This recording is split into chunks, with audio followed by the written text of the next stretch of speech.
ابن القلعة ولا شهباوي عمك يا المجرم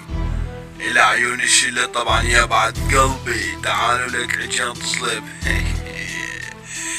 ولك انا الصقر فوق الكل نظرتي تحرق الغيوم خصومي بيحكوا عن الامل بس بالواقع كله وام انا الميكروفون سلاح هيكل من نيران حرب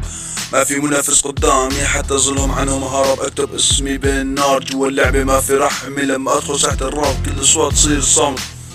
تاريخ مش كلام افعالي اعماق من الكتابة واذا فكرت تواجهني حفرت اسمك فوق الخشب انا القانون للعبة والباقي كلهم اهماش اصنع الموجات الجديدة وهم غرقانين في الماضي انا النحن اللي يعزف صوتي دائما عالي ما تحتاج تسأل عني اسمي بالعمالي محفور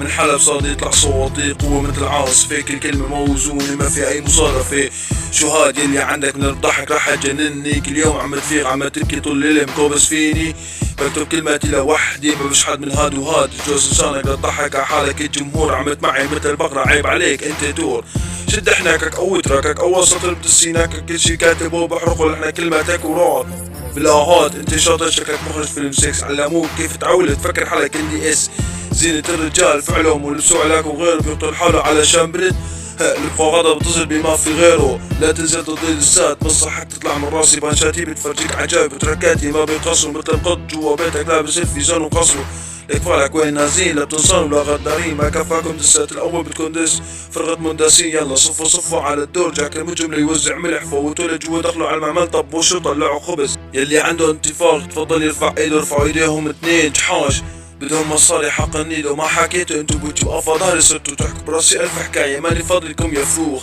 قلب بيع الدنيا كلها بس انتي تكوني مبسوطة وقف يا غضب صلبي على المي ما ناقصة غير الحفوضة يلا بلاك مو ناقص غير الحفوضة يا اكتباك السوري وما بتصل بيه بنصحكم نصيحة برا المجال هذا كله يلا ولا ابن القلعة ولا شهباوي المجرم الحلبي حمود الحلبي رئيس المافيا قائد إسرائيل أبو جعفر الحلبي ختيار الحلبي ولا يلا برا افرخ